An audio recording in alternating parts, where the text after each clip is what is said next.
Assalamualaikum warahmatullahi wabarakatuh. Hai, di video kali ini saya akan sedikit membahas mengenai broadcasting.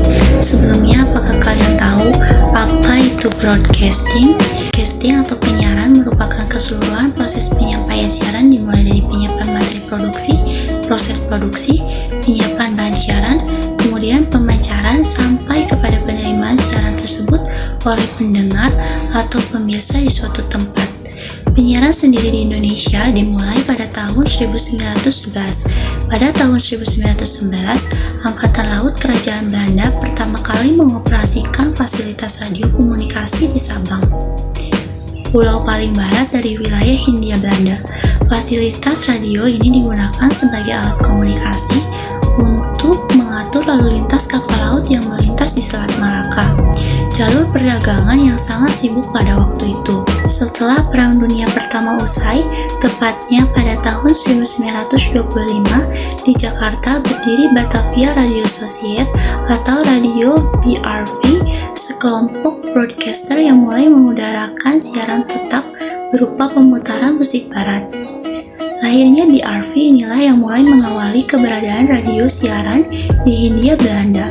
Pada 8 Maret 1942, Belanda menyerah kepada Jepang. Pada saat itu, radio siaran yang ada dihentikan.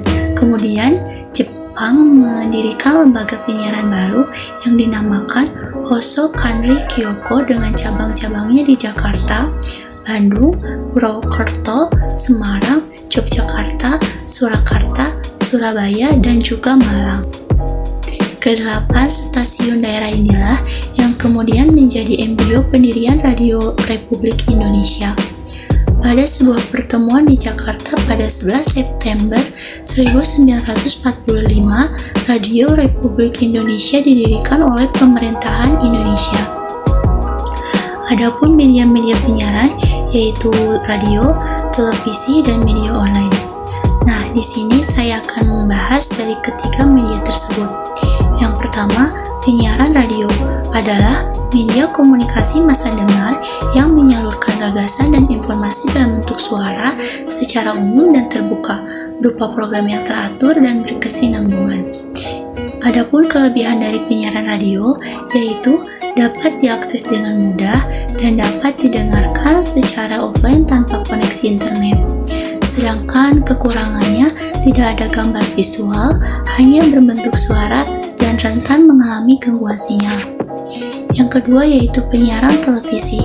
Penyiaran televisi adalah media komunikasi massa dengar pandang yang menyalurkan gagasan dan informasi dalam bentuk suara dan gambar secara umum, baik terbuka maupun tertutup, berupa program yang teratur dan juga berkesinambungan.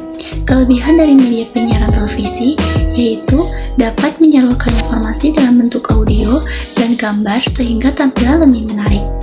Sedangkan kekurangannya bergantung kepada listrik, karena ketika ada pemadaman listrik, otomatis televisi akan ikut mati. Yang selanjutnya yaitu yang ketiga, media online. Media online adalah sebuah sarana untuk berkomunikasi secara online melalui website dan aplikasi yang hanya dapat diakses dengan internet, berisikan teks, suara, foto, dan video.